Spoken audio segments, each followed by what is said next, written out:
while you were giving us this wonderful speech, I was wondering if you don't just look at the ties between South Carolina and Germany or other European companies, but if you look at it from a broader perspective, US, Europe, US, Germany, what defines the relationship right now? How would you call it? Is it a partnership? Is it a friendship?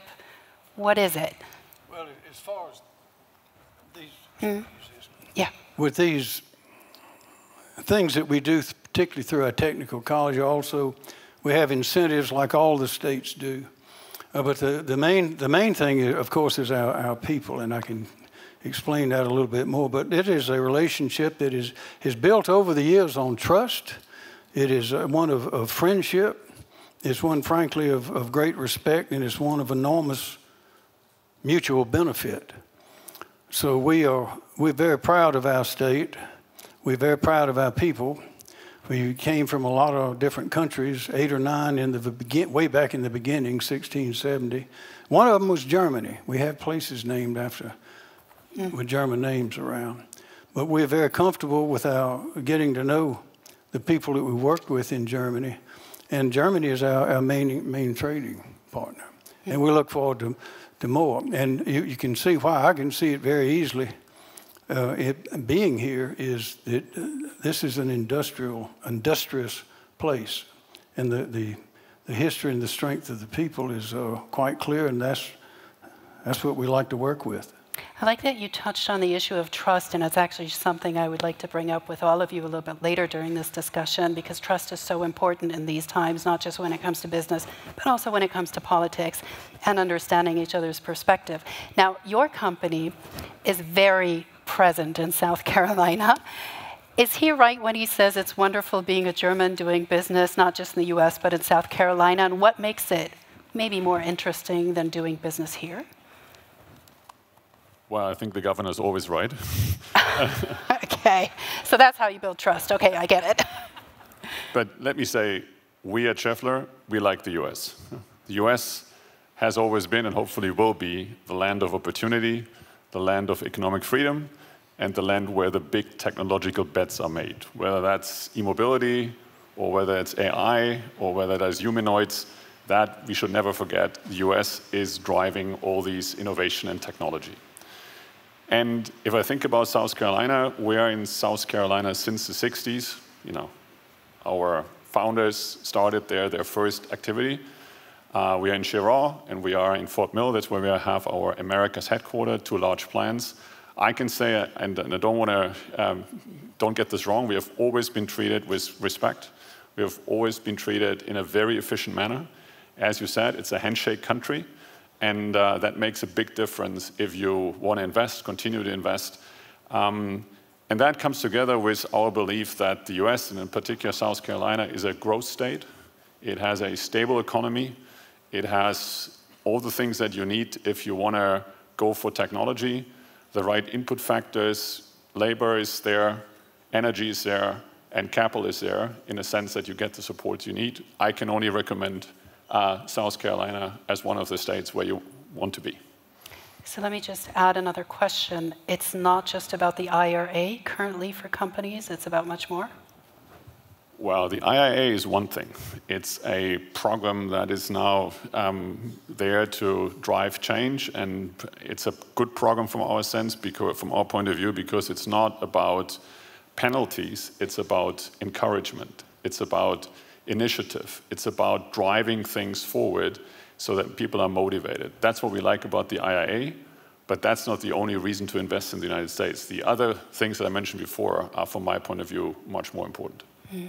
Karin Radstrom, I would like to ask you about the expression he just used, the land of economic freedom.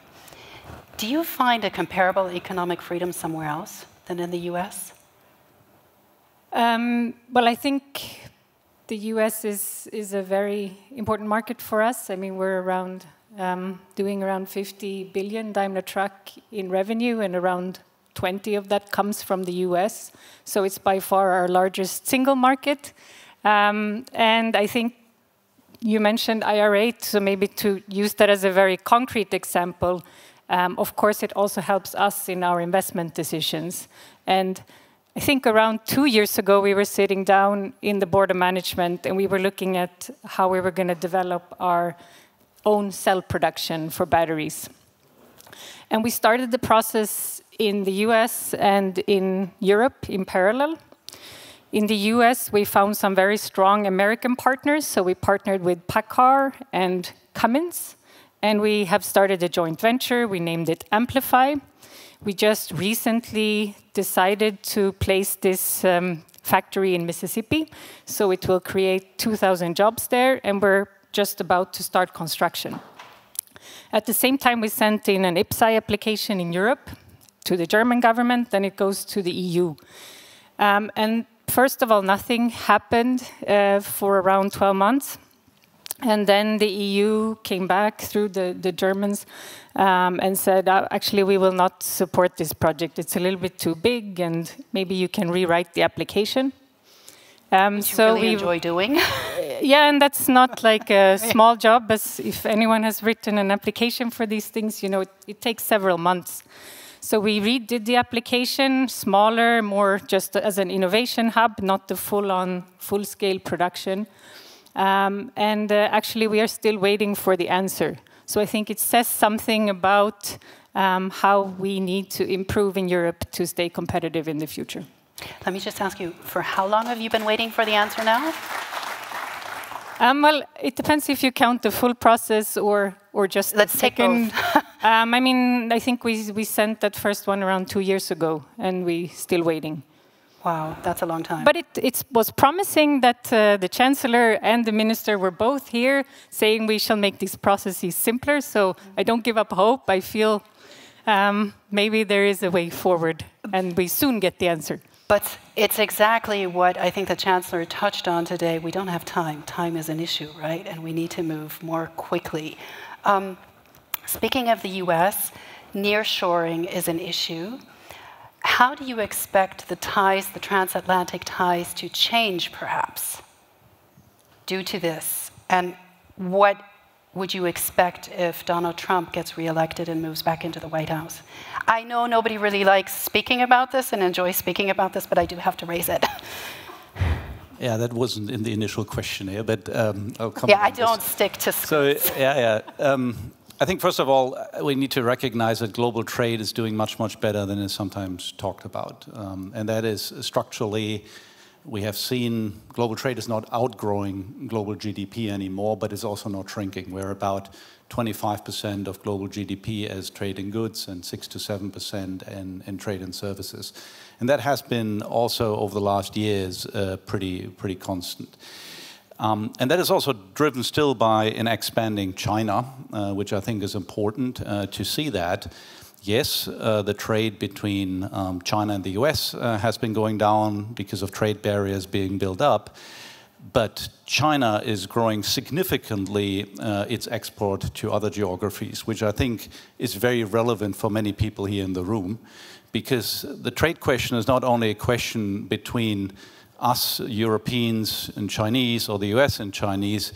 It is also very important to stay competitive globally. And I believe if you're not in China, you're not in the shark tank of cost competitiveness. And this is a big problem also in other markets if you do not expect or experience that super cost competitive market. In terms of nearshoring, the main nearshoring trend is Mexico. So for the US, I think it's very relevant. And to be honest, the US can afford it more than we can because the US is energy independent. The US is a leader in technology. The US, at least so far, due to immigration, has less of a demographic problem. So I think we should be careful to think that for Europe, we could have a similar setup than the US. Mm-hmm. I was wondering when, Gouverneur, when he was touching on the China issue right now, what is the take in the US on Europe's engagement, European business engagement, German business engagement in China? You know, there's been a lot of discussion about decoupling, de-risking. I'm still not sure where you draw the line, but what is the U.S. take? I don't know if the excuse me. I don't know if the U.S. take is unanimous. I know in my state, people are very worried about connections with China. China is not viewed with very friendly eyes in South Carolina. I think many parts of the U.S. But on the other hand, it's a big market, it's a big producer. So I think that our approach in the state is we have to be very careful. And I know there are a lot of people in our legislature who are very vocal about Chinese companies or companies that have Chinese connections, particularly new Chinese connections that are not very welcome in buying property that may be close to something involving our national security.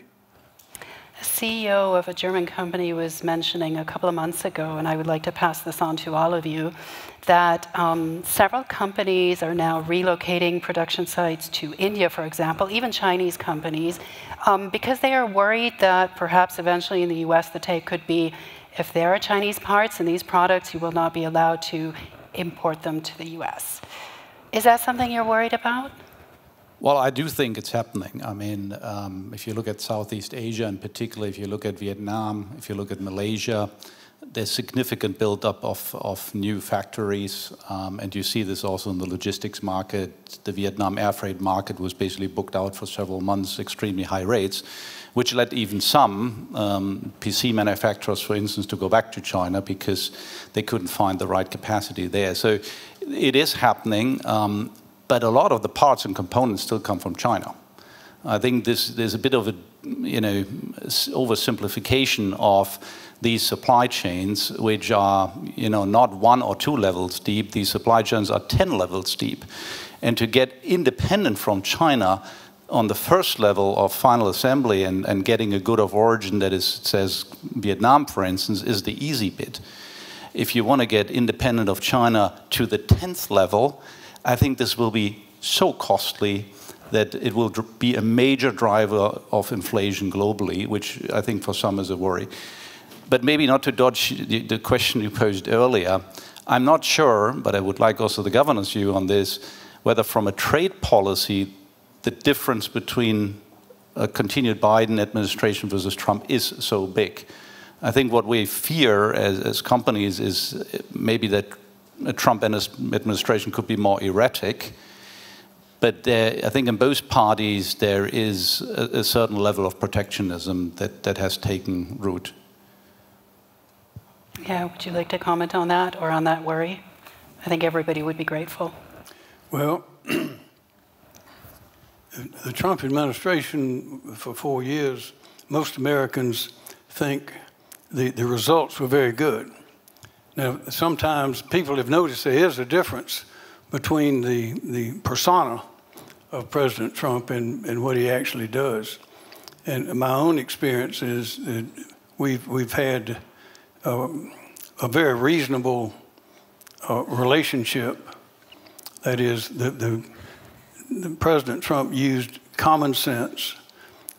He had good advisors whom he listened to. And I think we made a lot of progress. There are many of us that are concerned with the situation in the world right now. And we would like a change. And I think that's why you see these huge crowds. We've never seen crowds like this before for any political candidate that are coming to see President Trump and pulling for his reelection. So I would say to those people who have concerns, there's a difference. I think the president over there said there's a difference between walking and talking. You learn more by watching somebody walk than watching them talk. And with President Trump, I learn things both ways. So I would say that I think that the concerns are probably illusory. I think there may be some actions that the rest of the world may not like, but I think most Americans will. But it's always a question of give and take. And I think the key to getting the kind of policies that any of us want is to have a relationship. In my state, it's always relationship. First thing anybody says when they meet somebody, they say, "Where are you from? Who are your parents? Is this your cousin?" That's a very simple example of relationship. But the more you talk to people, the more you are in the case of a president or administration, have relationships. Don't write letters. Go see them. Because I know the door is always open there. Now I'm going to ask you to comment on what he said, and I know that the past couple of years, not just the last 2.5 years, have forced CEOs to become a bit more political and a bit more outspoken. Are you preparing for Trump moving back into the White House, or what is your take if this happens? I've even had business behind closed doors say, you know, for us it wouldn't be such a big difference and we might be okay with it. I don't know what you feel about it. Well, for sure, geopolitics have become a very important factor in decision making. And we have started to form, even before COVID, a small global affairs team here in Berlin. In fact, it's led by a former diplomat, the former US ambassador from Germany. That helps us a lot to understand what's going on, because business people typically are not trained for geopolitics. So it's very important that you have advisors, people, teams that you can listen to. That's the first observation. We do in every quarter in a board meeting a session on what's going to happen. This is a year with many, many different elections. And for sure, you would be surprised if I say no to this. For sure, we had a chart with Mr. Trump on the left-hand side and what he's going to do, and what is he expected to do, and then Mr. Biden on the other side. And there are similarities, but there are also differences. And you know, you can now say, let's skip all the what's in the news and what's there with all these sort of legal things whatsoever. But I think there's a general belief that Mr. Trump will do something that is good for the US economy. And I'm not saying this because I'm a Trumpist, I'm just saying it, that's the expectation, that he's going to cut taxes, that he's going to do something to fuel the US economy. And that in itself is nothing bad. Whether that comes or not, and whether it comes at a certain price, I don't know, but that's one of the beliefs. We are concerned that, on the other hand, there are certain things that maybe cut back what is, in the global scheme of things, not good, and that is everything on climate. We are big believers in our company that the climate protection, the decarbonization is something that is not just a business opportunity, but an obligation to the next generation.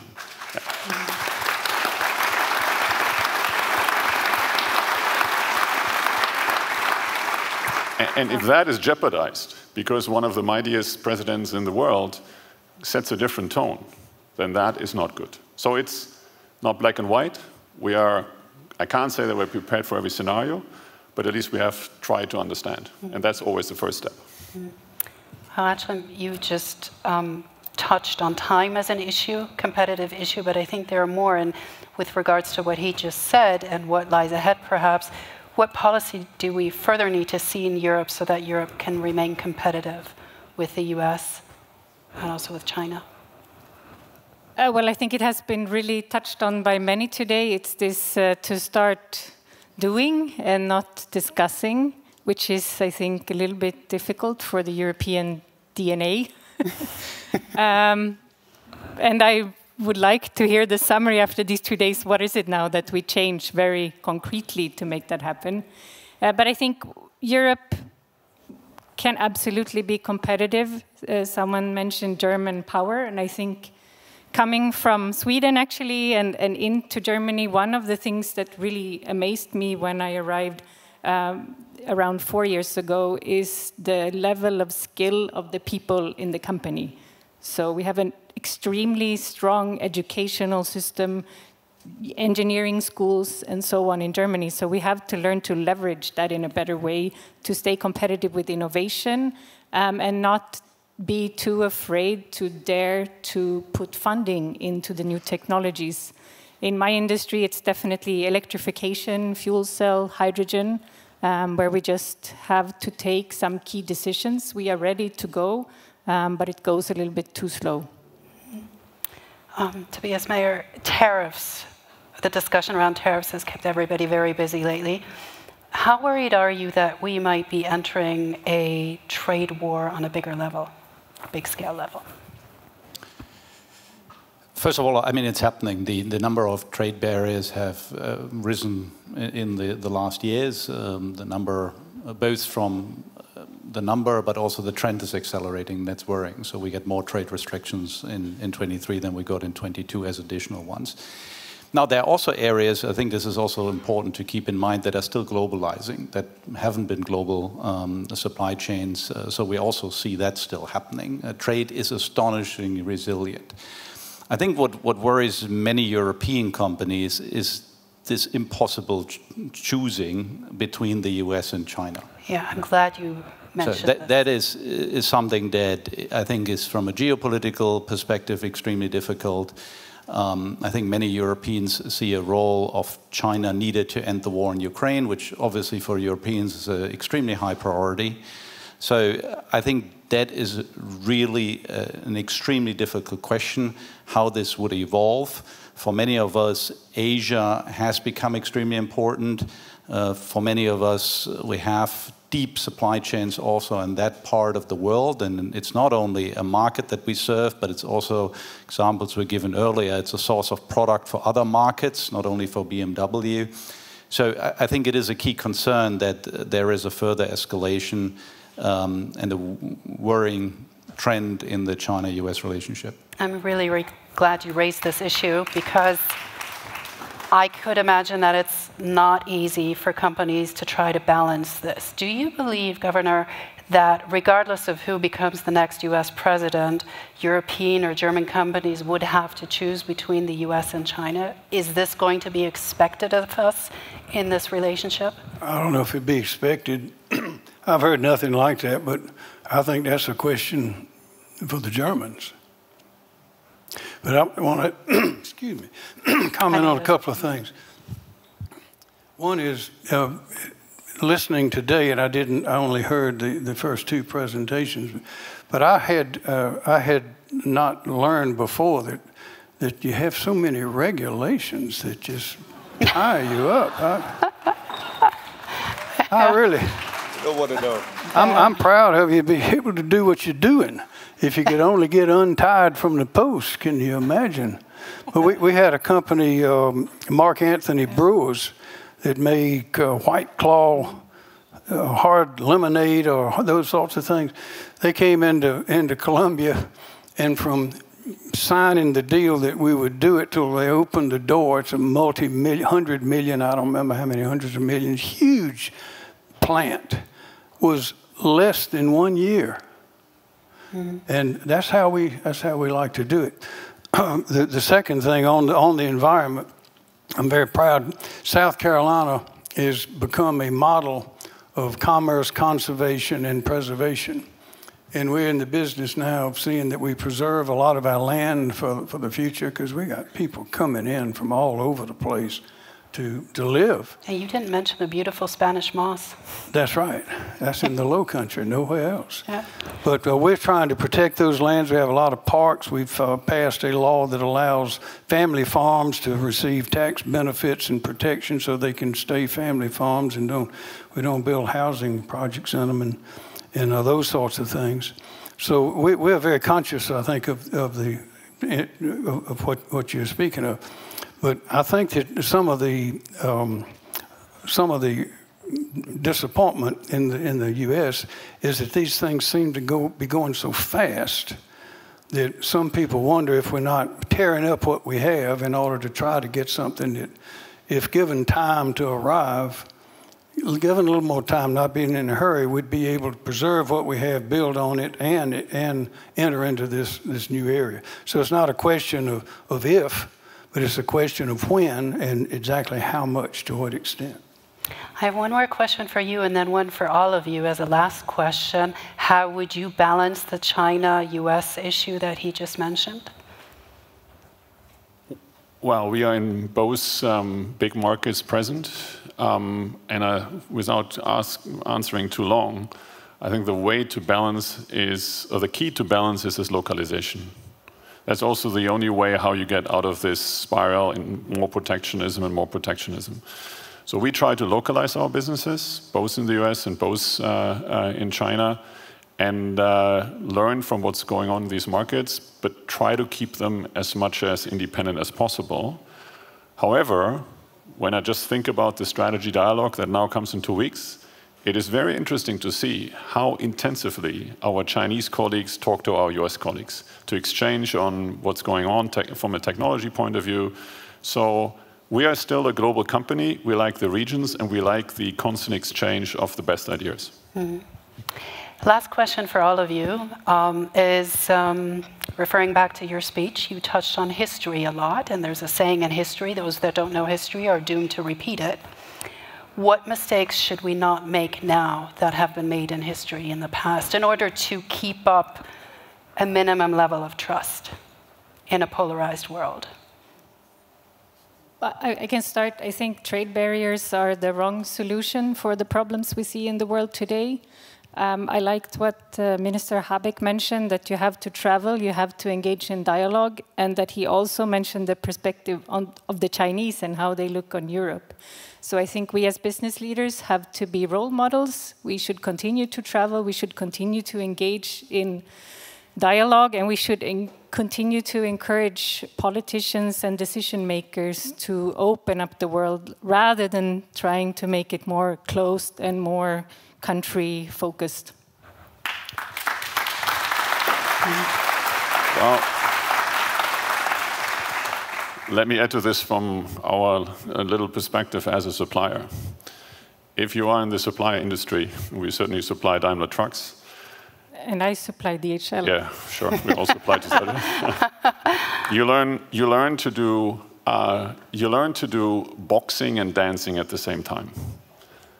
That's, as in many relationships. Because you need to handle these relationships. It's not always pleasant, but if that is done on a trustful basis, it works. Boxing and dancing at the same time does not work if there's a sound foundation of trust. And our experience is you start to trust each other if you know each other. So building sort of trustful, trustworthy relationships has very much to do with an exchange.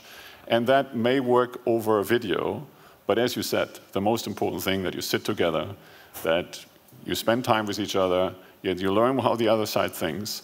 And if that can also be used in the global arena, it would make certain things much easier.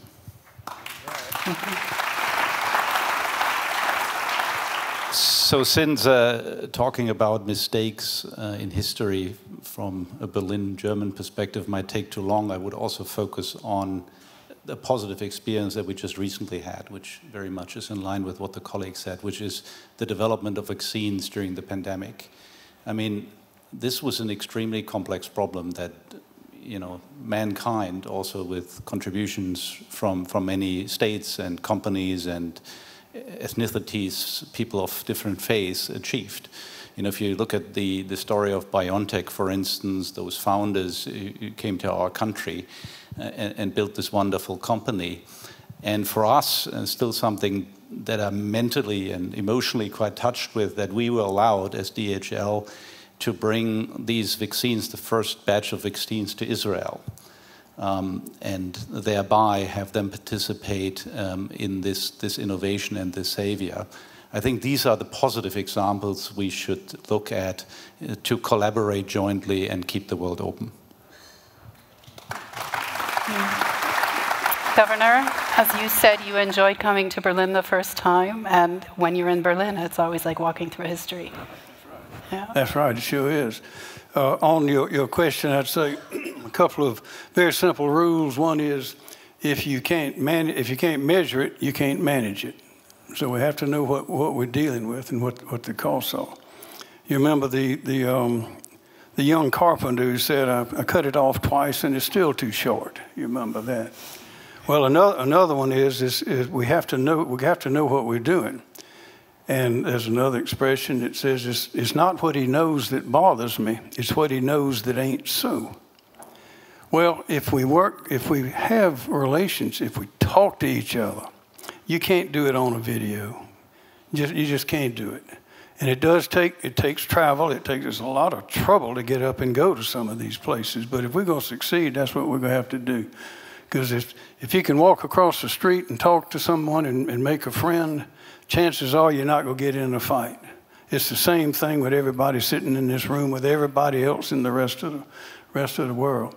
So while I'm here, let me invite everybody here to South Carolina We have, I've talked to the mayors just yesterday of Charleston, of Greenville, of Columbia, of Myrtle Beach, North Myrtle Beach, and North Charleston, and they say they're ready for you whenever you want to come. And if you are serious and you want to have a meeting and you want to bring a group, you just let us know. We'll set it up with them, or we'll do it in Columbia at the mansion, and we'd love to have you. And I will be back. Wish we had our Vice Chancellor, Economics Minister here now. Thank you very much. Thank you to all of you. That was Boxing and Dancing.